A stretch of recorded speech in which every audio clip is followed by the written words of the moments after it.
sauvé la nation. C'est la première personne dans notre pays qui a secoué le pouvoir, qui a dit qu'il ne faut pas dormir alors qu'il y a des gens qui meurent. Moi, j'aime Jeanne Gapia. C'est plus qu'une mère courage. Elle a pris soin de nous et nous a donné de bons conseils en rapport avec la maladie. Et je trouve que du coup, maman Jeanne, ça lui va très bien. Je crois que mon père a considéré comme un héros dans la lutte contre le sida. Jeanne, il est mort, maman.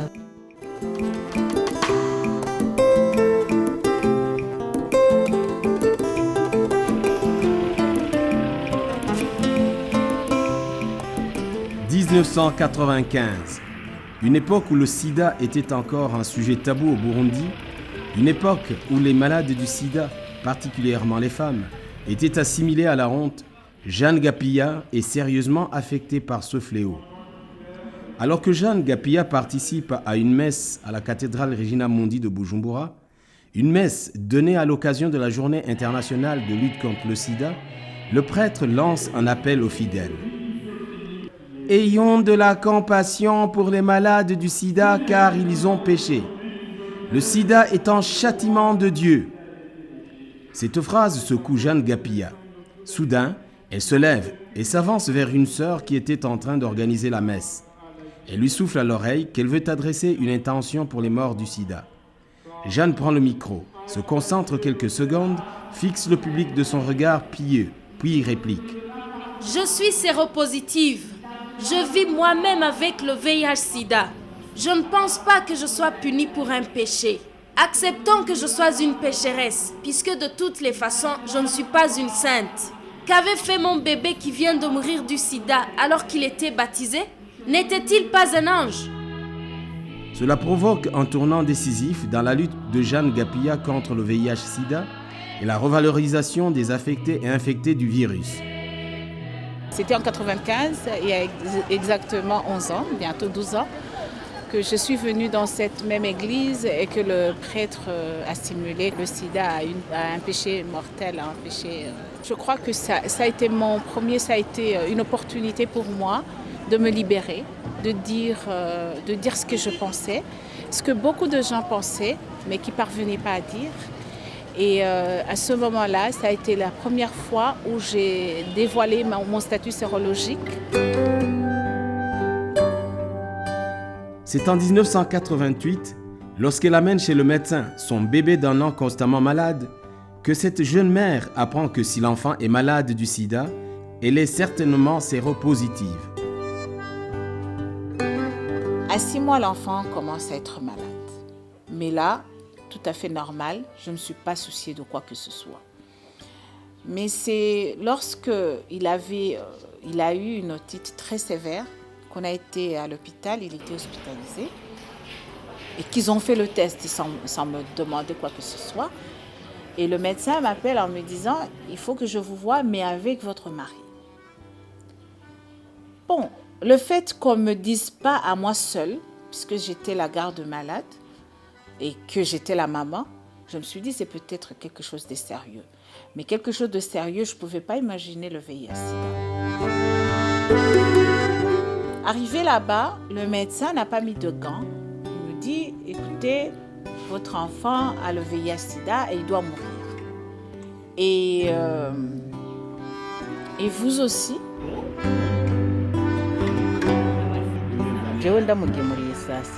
À midi, alors que je lui apportais à manger, elle m'a reçue dans le corridor, juste à l'entrée de la pédiatrie. Elle est venue en pleurant et s'est jetée dans mes bras. Elle m'a dit, « Passi, Guy est malade du sida. Il souffre d'une maladie incurable. » Je ne me suis pas retenue. J'ai pleuré avec elle. Nul ne pouvait consoler l'autre. Ça a été un moment crucial pour nous. Ça a été un moment crucial pour nous, car on voyait comment cet enfant souffrait et on lisait la tristesse sur le visage de la mère alors que nous étions impuissantes. Elle n'entendait plus rien de tout ce qu'on lui disait. Elle ne faisait que regarder son enfant et pleurer aussitôt. Il fut un moment où à l'hôpital on vous disait ça ne sert à rien de l'amener. Quand il était malade, je le gardais chez moi. J'ai une cousine qui est infirmière qui venait le perfuser parce qu'il déshydratait, parce que les hôpitaux ne voulaient plus de lui. Donc il est décédé même à la maison, pas à l'hôpital. On était à ce stade. On était au stade où à l'hôpital on ne voulait pas.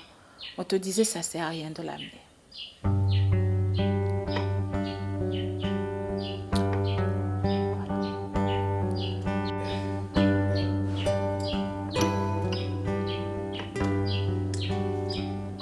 Dans la même période, Jeanne était enceinte. Ce médecin lui proposa d'interrompre la grossesse. Même les médecins ne maîtrisaient rien de la maladie. Chaque médecin auquel il s'adressait avait peur, jusqu'à ce qu'un jour, l'un d'entre eux lui propose une injection sur le ventre. Le médecin le fit et l'enfant mourut dans son sein.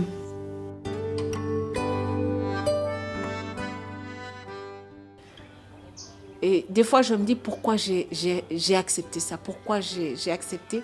Surtout qu'après ça, j'ai vécu un calvaire. J'ai vécu un calvaire, comme je le dis souvent.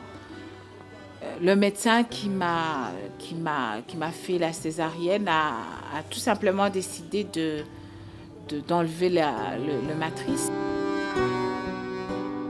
Le temps de pleurer son enfant, Jeanne commença à accompagner son mari. Ce dernier voulait qu'ils aillent à la tombe tous les jours. C'était plus fort que lui. Il ne dormait plus. Il avait des insomnies. Ceci l'affaiblit terriblement et aggrava sa maladie. Lorsque son mari commença à tomber gravement malade, nous avons eu peur pour Jeanne, car on voyait qu'elle aussi pouvait mourir d'un moment à l'autre. À ce moment-là, elle était très faible. Elle venait déjà de perdre son enfant et n'était pas du tout en bonne forme et veillait jour et nuit sur son mari. Et quelque part en moi, je disais, Jeanne, tu dois être forte, tu dois être forte. Et c'est un devoir en tant qu'épouse. Maintenant, tu viens de terminer, tu as bien accompli ton devoir de maman, ton devoir de mère, mais il te reste un autre devoir. Un devoir d'épouse, tu dois le terminer. De cette expérience terrifiante, Jeanne refuse de mourir et de vivre en victime. Elle décide de mener une lutte acharnée contre le VIH-Sida. Je me suis fait un pari. Je ne développerai pas cette maladie. Elle ne me tuera pas. Je me battrai contre elle. Comme tout le monde, j'ai eu peur. J'ai eu peur de mourir, mais peut-être avec une nuance. Une nuance parce que je me disais, je m'accroche à la vie. Je ne vais pas mourir maintenant, mais quelque part en moi, je savais que c'était pas évident. Et je savais que si je m'enterre, si je dois m'enfermer et tout le temps que je ne fais que penser à ça, justement, je n'aurais pas réussi mon pari. Et mon pari, comme je l'ai dit depuis le début, même avant qu'il y ait des traitements, mon pari, c'était de me battre, c'était de rester là. Jeanne prit aussitôt la décision de rassembler les membres les plus proches de sa famille et mit sur pied un comité familial en vue d'aider les malades du sida. Toutes les réunions se tenaient sur la terrasse chez sa tante Joséphine. Au début, c'était l'Association nationale de séropositifs malades du sida, parce qu'on l'a commencé en tant que personne vivant avec le VIH. Mais après, on a dit il faut pas que nous-mêmes nous discriminions. C'est là où on a changé, surtout qu'on se disait, si on n'est pas infecté, on est affecté, surtout dans notre pays. Donc, il ne faudrait pas que ce soit que pour les personnes infectées, mais nos frères, nos sœurs, nos amis, les gens qui nous aiment, quelque part, ils sont affectés. Et s'ils peuvent nous aider, justement, il ne faut pas les bloquer par déjà cette exclusion qu'on avait faite.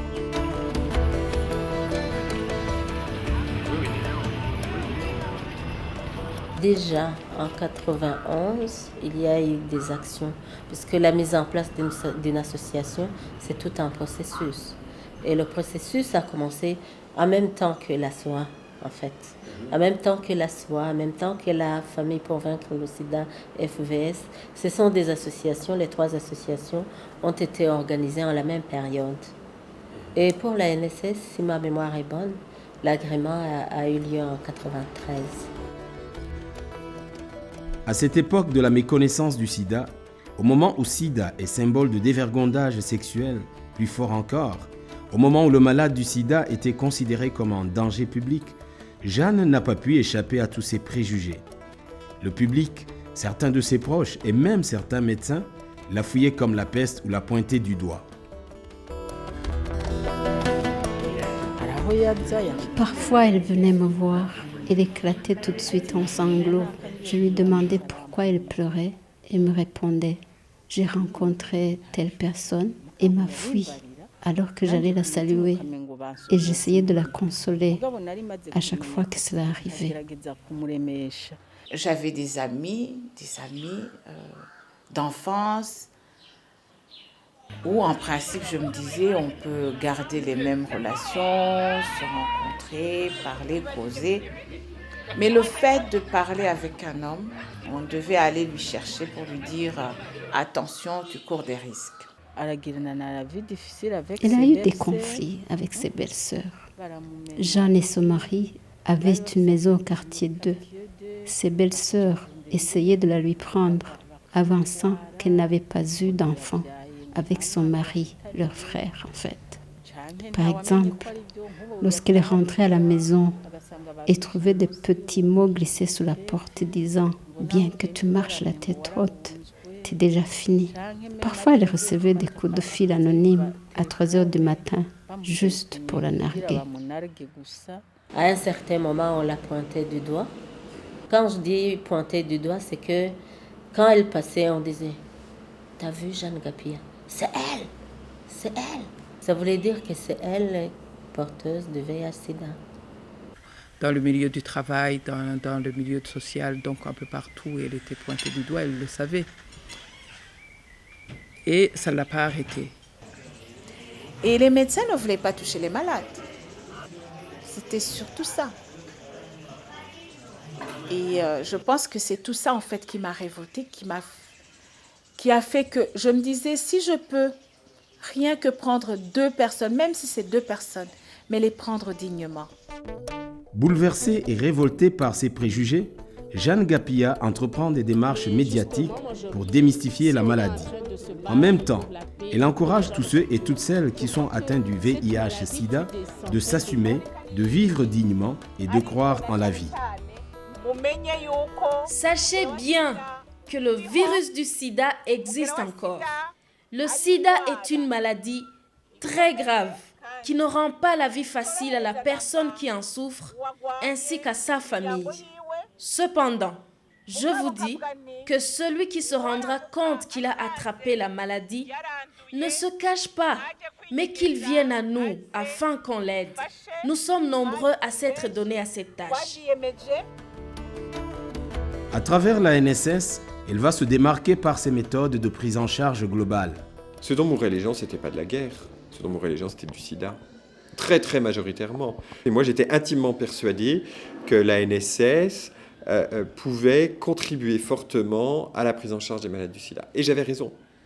Pas parce que je l'ai fait, parce que moi, j'ai rien fait du tout, mais parce que la NSS, toute son équipe et Jeanne devant, ont rendu ces choses possibles, ce qui existe aujourd'hui. On a beaucoup travaillé avec la NSS parce que la NSS est l'une des associations qui a commencé la prise en charge médicale.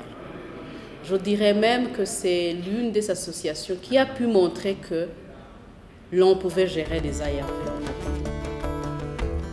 Très rapidement, la NSS s'est démarquée au niveau national et international.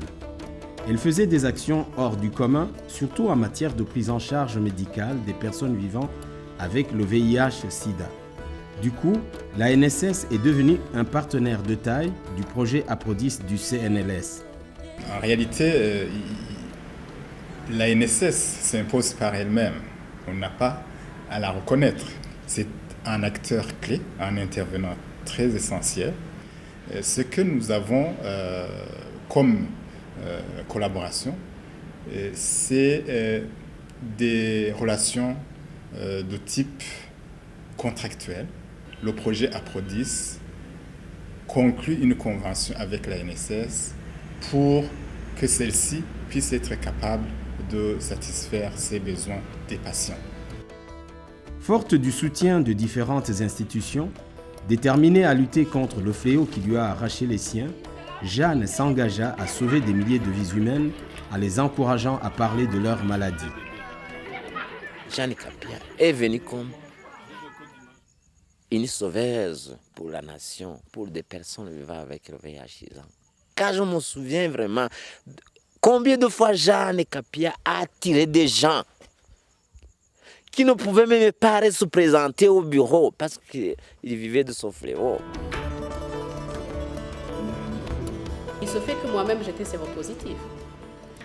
Et j'en avais parlé à personne, sauf à mon mari, sauf à mon médecin. Et à chaque fois que je voulais lui dire quelque chose, je disais « Jeanne, j'ai besoin de toi ». Et chaque fois j'y allais, mais je commençais à lui raconter autre chose, la vie de ma mère, la vie de mon travail. Je ne savais pas vraiment où commencer. Mais j'avais envie que ce soit lui qui soit vraiment ma conseillère. C'était quelqu'un qui était très bien, qui était à l'écoute, qui avait très peu de temps, mais qui quand même était à l'écoute des gens. Elle a été ma conseillère.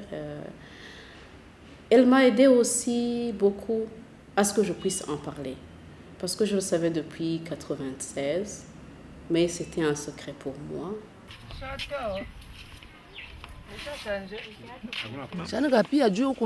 Jeanne Gapia m'a amenée chez le docteur Binagana pour me faire soigner, car mon bas-ventre était presque pourri.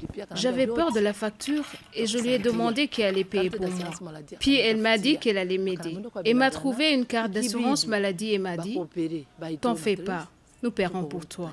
Lorsqu'il y a une autre personne qui vient me voir, et souvent lorsque c'est une personne qui n'a pas encore franchi des étapes, parce que ce sont des étapes, et ça me fait de la peine. Et j'ai du souci parce que je me demande est-ce que la personne va pouvoir surmonter ces étapes et s'accepter comme on est. Parce que ça, c'est une étape très importante. Mais en même temps, justement, ce fait de voir qu'il y a des gens qui se disent si je vais chez Jeanne, si je vais lui demander le conseil, lui demander comment elle a pu vivre tout ce temps, peut-être ça va m'aider. Ça fait que c'est comme un devoir. Parallèlement, l'ANSS renforce ses activités de soutien aux personnes vivant avec le VIH pour non seulement accompagner les malades, mais aussi créer un espace de dialogue. Jeanne Gapia a révolutionné les méthodes de prise en charge des malades du sida à l'ANSS. La structure des différents services indique bien de sa préoccupation pour faire valoir les droits des malades et surtout la discrétion et le respect des malades.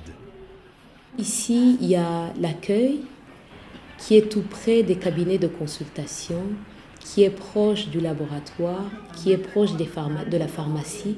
On a deux pharmacies, une pharmacie où on a des médicaments contre les infections opportunistes, mais aussi une pharmacie des ARV, qui est tout proche aussi de l'hôpital de jour.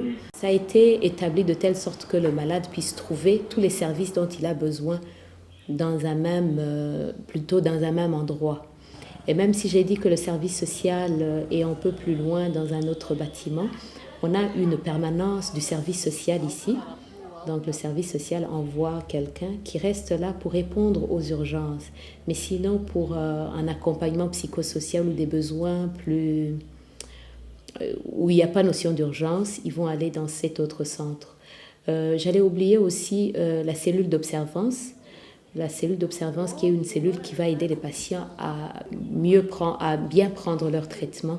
Parce qu'avant de débuter le traitement antirétroviral, les malades ils passent voir le psychologue qui va les aider, les préparer à bien débuter leur traitement.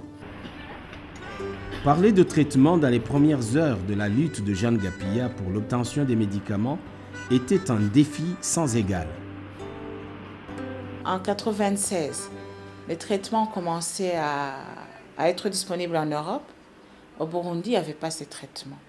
2 molécules, parce qu'il était question de 2 molécules dans le temps, ça a coûté $1000 américains par mois. Donc, c'était très peu de gens qui pouvaient accéder à ces traitements. Même les peu de personnes qui pouvaient accéder à ces traitements, ils avaient du mal à les avoir puisqu'ils n'étaient pas disponibles au niveau du Burundi. que l'État n'avait pas les moyens pour acheter ces médicaments, pour subventionner ces médicaments. Et c'était uniquement la personne qui avait de l'argent pour s'en acheter. Pendant la crise, il y avait un problème de médicaments. Jeanne s'est démerdée, Jeanne tapait à gauche à droite, Jeanne allait souvent au Rwanda pour récupérer les médicaments nous envoyés par les bienfaiteurs. Même si Jeanne se rendait au Rwanda pour s'approvisionner en médicaments, elle restait insatisfaite et frustrée à cause des coûts exorbitants, eu égard au faible nombre de personnes qui pouvaient en bénéficier et les moyens limités de l'État. Ainsi, elle entreprit de faire des recherches de partenaires internationaux, en particulier des firmes pharmaceutiques, pour la réduction des coûts et des facilités d'approvisionnement des médicaments. Ces firmes répondirent positivement, mais sous condition d'un engagement politique de la part du gouvernement burundais. Alors j'ai écrit au président de la République, dans le temps c'était président Buyoya. Je lui ai écrit en lui donnant toutes ces conditions, en demandant un fonds de roulement, en demandant qu'on détaxe de 40%. Je crois qu'à l'époque, on avait établi que le sida tue plus que la guerre. Alors, le gouvernement s'était investi aussi pour faire face à cela, malgré la situation difficile. Et on a créé ce fonds d'appui, quelque chose de modeste au départ, 100 millions de francs burundais, et qui a été renouvelé chaque année. Et c'était un grand début, je pense que ça a été dit un peu partout, un pays qui était sous embargo, qui était en guerre, qui avait des problèmes, qu'on cédait à cela. Ça a démontré un engagement politique au plus haut niveau. À peine le président Buyoya venait d'accorder la suppression de la taxe de douane sur les médicaments, les négociations d'Arusha pour la paix et la réconciliation mirent en place une nouvelle direction du pays en avril 2003 avec l'avènement du président Domitien Ndayizeye. À la fin, nous avons eu la chance de rencontrer la première dame dans le temps, Madame Ndayizeye, Oda Ndayizeye, qui nous a donné 1h30 de temps. On lui a expliqué. J'ai eu une audience avec elle, au cours de laquelle elle m'a soumis une doléance humanitaire en rapport avec les médicaments contre le VIH-Sida. Après, j'ai eu des contacts avec la fondation Bill Clinton, où j'ai pu mettre notre gouvernement en rapport avec la fondation. Il y a eu une signature de partenariat avec la fondation. Et alors, on a pu obtenir la gratuité des médicaments pour les malades du sida. Et c'est comme ça que ça a été débloqué. C'est par elle qu'on a pu avoir la gratuité au niveau du Burundi. Nous sommes en 2005, au lendemain des élections démocratiques au Burundi qui amènent un nouveau pouvoir issu de la rébellion. Les choses paraissent normales jusqu'en fin 2006, où les associations engagées dans la lutte contre le sida se rendent compte de la rupture de stock des médicaments alors que le gouvernement a reçu gracieusement des budgets importants des bailleurs internationaux. Il y a des choses inacceptables. C'est inacceptable de voir un pays comme le Burundi qui a eu la chance d'avoir des financements, des bailleurs comme le Fonds global, comme la Banque mondiale. Mais malheureusement, parce qu'il y a une personne ou deux personnes qui n'ont rien compris, c'est comme ça que je qualifie ça, et qui gardent les dossiers, et il y a ce qu'ils appellent la bureaucratie, et des commandes passent des mois et des mois jusqu'à ce qu'on arrive à des ruptures alors qu'il y a de l'argent. Parallèlement, le PAM vient d'annoncer la coupure des vivres pour les séropositifs et malades du sida. Trop, c'est trop. Jeanne sait que la consommation des ARV sans une bonne alimentation est le début de la chute vers les enfers. La grande majorité, si je ne me trompe pas, ce n'est pas 2 molécules dans ces médicaments qu'on peut prendre sans avoir mangé. La dernière fois, je montrais mon exemple. C'est vraiment le cas le plus concret. Moi, je prends, pour les gens qui le savent, je prends du Caletra.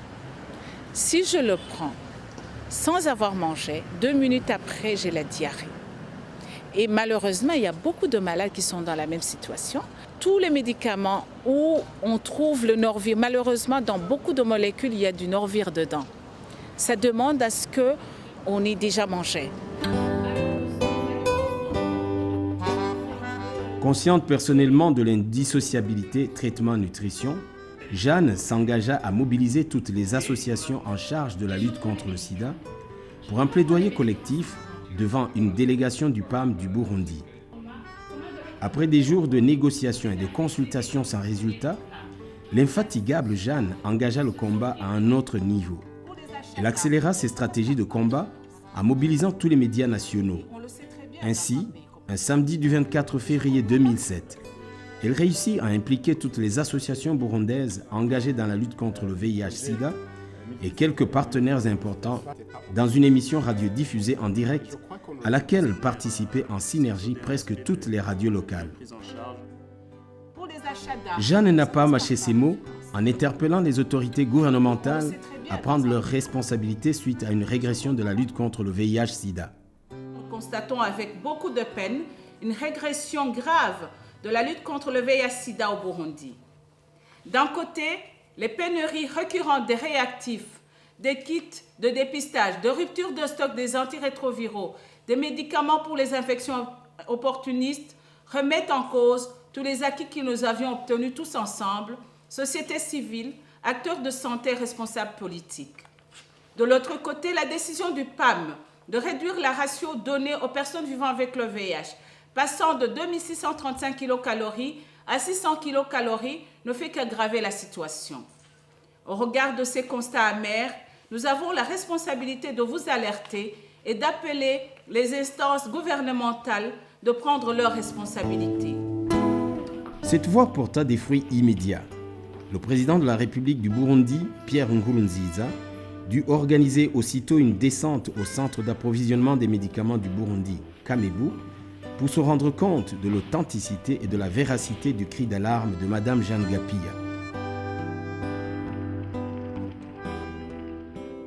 La question d'approvisionnement fut résolue momentanément, tandis que le PAM resta sur sa position de réduire les vivres destinés aux malades du sida.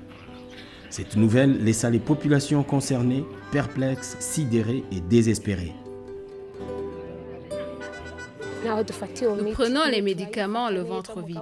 Il arrive souvent que ces médicaments nous jouent de sales tours et nous en souffrons énormément. Du temps où l'ANSS nous aidait, nous étions bien portants. Je pourrais vous dire que j'ai déjà perdu 7 kilos. Certains de mes enfants ont maigri. Ils ne vont plus à l'école à cause de la faim. Je n'ai pas les moyens pour subvenir à leurs besoins primaires parce que je ne peux plus travailler. En tout cas, les malades du sida vont périr dans leur maison. Parfois, nous nous disons que nous devrions arrêter de suivre ce traitement parce que celui-ci exige une bonne alimentation. Et comme nous n'avons plus la force de travailler, ces médicaments vont empirer la situation car on ne peut les prendre sans avoir mangé. C'est incompréhensible qu'un organisme international comme ça, qui un jour dit « on a compris que c'est important que les malades du sida puissent manger 3 fois par jour, parce que sinon les traitements sont plus efficaces, on ne peut plus prendre les traitements, on a des maladies opportunistes, etc. » Un organisme comme ça, après des années, nous dit « on a compris, donc maintenant on va soutenir des programmes de nutrition », et puis quelques temps après, du jour au lendemain, il nous dit « on a bien compris, mais on arrête ». C'est pas normal. Le programme alimentaire mondial est pas en faillite. Hein. Il n'arrête pas son programme parce qu'il manque d'argent, il arrête son programme parce qu'il pense que c'est plus important. Nous, c'est pas notre avis.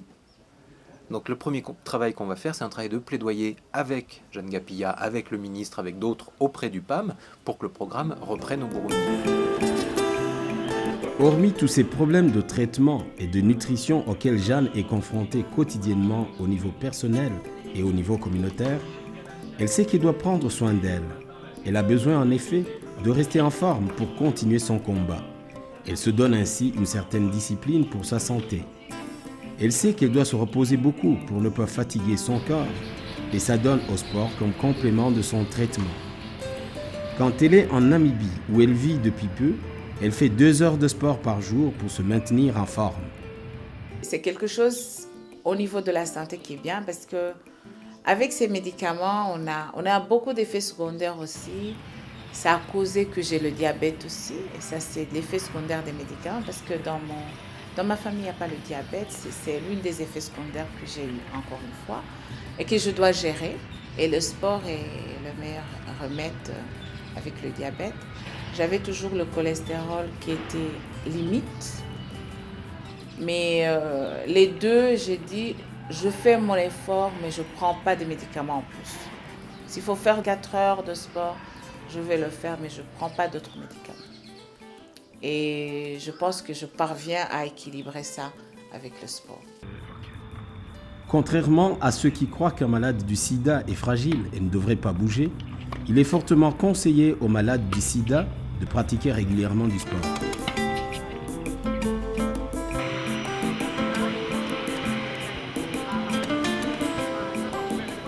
En rejetant l'étoffe de la victime, Jeanne Gapia est véritablement passée aux actes et est ainsi devenue le symbole mondialement reconnu de la résistance contre le sida.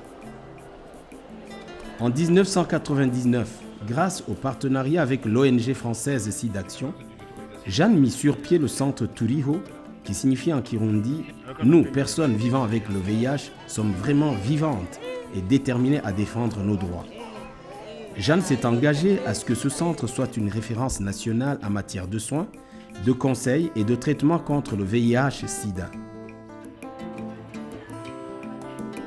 On a à peu près 1800 personnes qui sont sous traitement antirétroviral, alors que dans tout le pays, aujourd'hui, on n'est pas encore à 6000. Donc près du tiers des patients qui sont sous traitement antirétroviraux au niveau national se retrouvent au niveau de la NSS à travers ces différentes antennes, tout en sachant qu'à Bujumbura, on est à près de 1300 patients sous ARV. C'est pas juste une association qu'on finance, c'est vraiment un partenaire. C'est-à-dire que c'est vraiment des gens avec qui on peut discuter du contenu des programmes, des gens avec qui on partage des valeurs, qui vont défendre les mêmes choses que nous auprès des pouvoirs publics sur l'accès au traitement. La NSS a été une des premières associations africaines à dire qu'il fallait des traitements pour tous les malades à une époque où personne n'y croyait. Et maintenant sur la prise en charge des orphelins, sur l'accès à des traitements pédiatriques, sur un accompagnement global, sur l'importance du lien entre la nutrition et le sida, etc. C'est vraiment des valeurs qu'on partage. Donc pour nous, la NSS et Jeanne, c'est vraiment des partenaires importants. Jeanne est membre de la commission Action coordonnée 12 de l'Agence nationale de recherche scientifique en France. À travers cette commission, elle a pris l'existence d'un grand projet Esther de partenariat entre les hôpitaux de France et ceux de l'Afrique. Esther veut dire Ensemble pour une solidarité thérapeutique hospitalière en réseau. C'est un projet du gouvernement français qui consiste à faire des jumelages des hôpitaux du Nord et des hôpitaux du Sud. Cela l'a inspiré à amener le gouvernement du Burundi à négocier et à obtenir des jumelages entre les hôpitaux du Burundi et ceux de France pour l'intérêt des malades. Ainsi, l'hôpital Roi Khaled est jumelé à l'hôpital d'Avicenne et l'hôpital Prince Régent Charles est jumelé à l'hôpital de Rennes.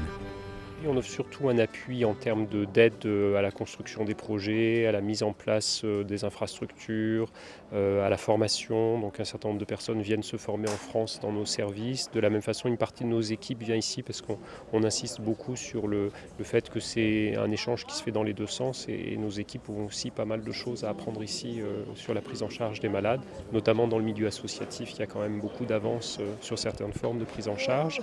Et puis on amène un appui financier aussi via un projet qui s'appelle Esther, qui appuie en fait financièrement et du point de vue logistique les jumelages entre des hôpitaux du Nord et des hôpitaux du Sud. Ayant elle-même vécu avec traumatisme la perte de son fils, ayant été témoin de cette douleur inqualifiable de voir souffrir l'innocence, de voir des enfants naître pour mourir, de voir les enfants rompre dans une extrême brutalité avec l'enfance, Jeanne a décidé de consacrer ses énergies à la défense des orphelins du sida à travers le projet Paris Sida Sud. Ce projet est coordonné par Madame Jeanne Gapia. Il inclut la SOA Burundi, la PECOS et la NSS. C'est un projet qui est financé par la mairie de Paris à travers l'association SIDAction. Il consiste à faire de la prise en charge globale des orphelins. On ne paie le loyer, on donne des vivres, on paie les frais scolaires. Les frais scolaires Minerval, les déplacements. La NSS a pu me donner de quoi couvrir ma maison. Je pense qu'ils m'aideront autant si dans l'avenir je devais faire appel à eux. Ce qui est formidable ici, c'est que l'argent est utilisé de façon extrêmement intelligente pour la prise en charge globale de la personne, de la famille, avec les volets le volet social, avec le volet alimentaire, avec le volet psychologique, en plus du volet sanitaire. Je pourrais dire que je suis sous le charme parce que l'argent est bien utilisé et surtout il engage ceux qui en bénéficient à être responsabilisés. Jeanne est devenue une véritable mère pour ces centaines d'enfants. Elle organise régulièrement des rencontres afin de leur donner une occasion d'exprimer leurs émotions, leurs préoccupations et leurs rêves. Je suis contente et heureuse parce que quand on est ensemble, on a de la morale, on discute beaucoup de choses. Et on nous éduque, on nous enseigne beaucoup de choses. On était des enfants chefs de ménage et il n'y avait pas aucune chose qui nous reliait entre nous. Donc nous avons voulu fonder un groupe de parole donc, qui va se réunir beaucoup de fois, maintes fois. Toutefois, Jeanne reste consciente qu'il est difficile de remplacer totalement les parents génétiques des enfants. Elle fait tout pour leur apporter affection, amour et confort.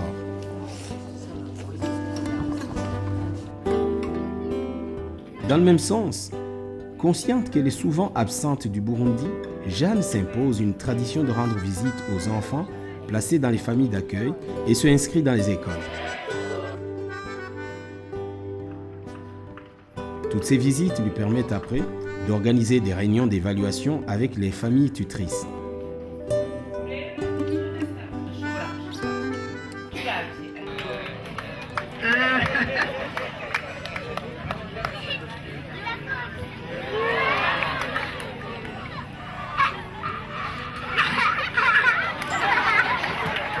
Nous sommes à la Noël. Des millions d'enfants à travers le monde célèbrent la Noël et reçoivent des cadeaux.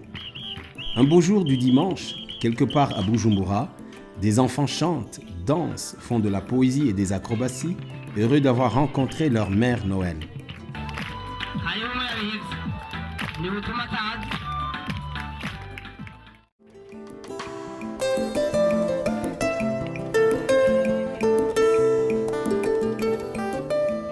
Si dès le départ, Jeanne a pu jouir du soutien de quelques membres de la famille, le succès et les résultats tangibles de son combat ont gagné de manière exponentielle la sympathie et le soutien des amis et même des membres de la diaspora burundaise.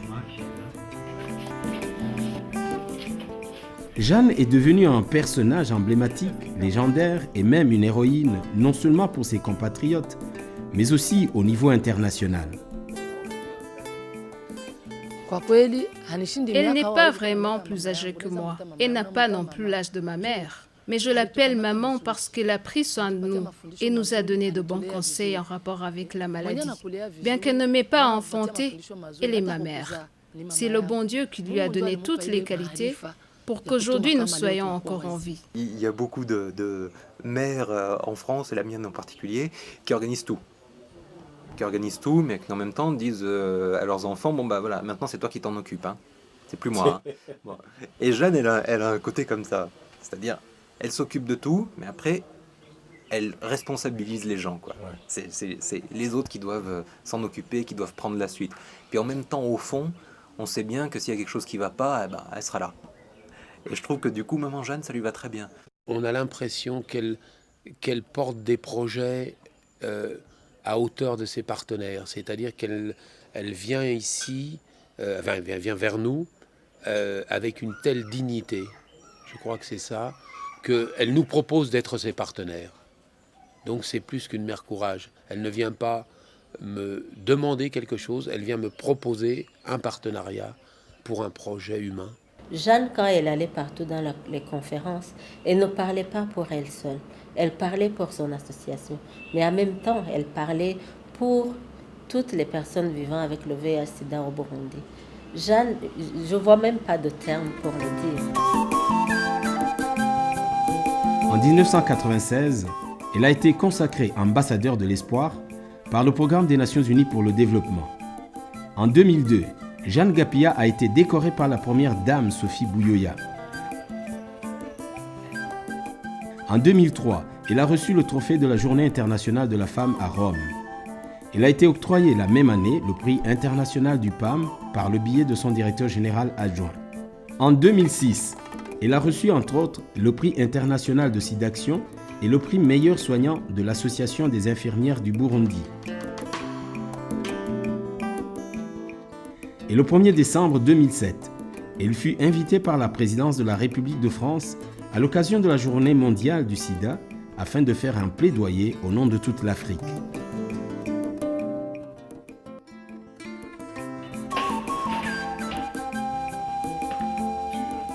Jeanne fut ainsi couronnée pour son travail, mais elle restait une personne, une femme sensible, émotionnelle, affective et en besoin d'affection. Durant de longues années de combat et d'expérience du terrain, et en acceptant de continuer à vivre après le décès de son enfant et de son premier mari, Jeanne s'est retrouvée sur le chemin de son nouveau destin, de son nouveau bonheur. Elle s'est remariée avec Salvatore Niyonzima, alors veuf et père de 2 enfants. Ils vivent en Namibie, où Salvatore exerce la fonction de coordonnateur pays de l'ONU-SIDA. Elle a été appelée à assister ma première épouse pour essayer de l'encourager, l'encadrer, lui dire un peu ce qu'on pouvait faire, ce qui était possible sur le plan clinique, sur le plan médical. C'était très rare de voir un mari qui accompagne sa femme dans la maladie. Je venais de voir un homme exceptionnel.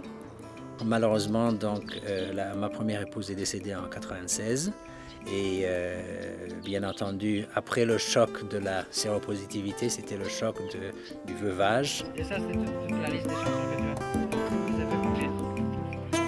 À force de la côtoyer dans ce travail-là, et sachant qu'elle-même était dans cette situation, je ne peux pas te dire exactement à quel moment, mais je pense que les sentiments ont changé. Et en particulier le sentiment d'admiration que j'avais pour elle, pour son courage. Les enfants étaient à la messe un soir, ils sont venus en courant. Maman, tu ne sais pas qui on a vu. Je dis, et c'est qui? Il dit, on a vu Jeanne et Salvatore, on dirait 2 tourtereaux. Alors j'ai dit, mais ma prière a été exaucée. Un 14 février, il me demande la main. Je ne m'y attendais pas. Jeanne, c'est ma femme bien-aimée. On a vécu ensemble tout ce temps et on a vécu des luttes, on a vécu des moments de bonheur et d'amour que je n'avais jamais soupçonné dans ma vie. Et je crois que ma relation avec Jeanne m'a permis de grandir. Elle m'a permis de croître d'une manière que je n'avais pas imaginée avant. Si je fais des sacrifices, j'ai l'impression qu'il fait 2 fois les sacrifices que je fais. Il m'accompagne déjà en acceptant que je fasse le travail. Parce qu'aujourd'hui, s'il me disait non, c'est à prendre ou à laisser, je ne sais pas ce que je ferais. S'il me disait non, tu ne vas pas là-bas, parce que moi aussi j'ai besoin de toi, je serais partagée. Et le fait de me dire oui, tu as ma bénédiction, c'est un accompagnement qui n'a pas de prix.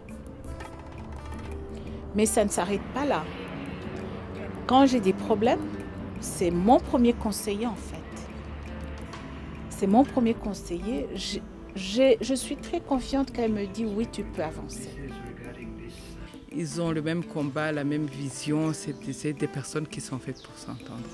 Jeanne symbolise la force de la vie, la force de la volonté de vivre contre la force de mort. Parce que Jeanne est venue dans ma vie et puis elle est venue aussi dans la vie de mes enfants qui sont devenus nos enfants. Et elle a aussi montré ses qualités de mère. L'une des choses que peut-être cette maladie nous a appris, c'est que chaque minute, chaque seconde, on le vit très intensément. Pour nous, tous les jours, c'est Saint-Valentin, tu vois ce que ça veut dire. Hein? On est des éternels amoureux. Parce que c'est important. Et autre chose, c'est que nous savons, moi je connais les médicaments par exemple qu'il prend, je connais ses heures, je sais comment, les contraintes que ça fait. Donc, chaque fois, je me rassure qu'il a pris ses médicaments et lui, il se rassure que j'ai pris les médicaments.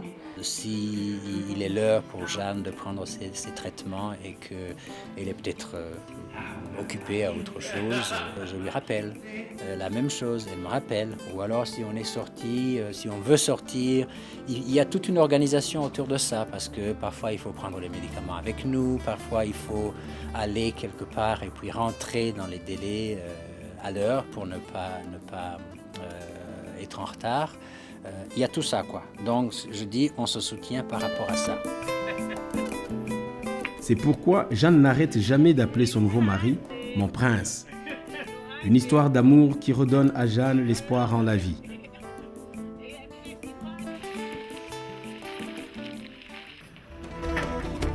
Jeanne reste aujourd'hui déterminée à mener son combat pour survivre et sauver des vies humaines.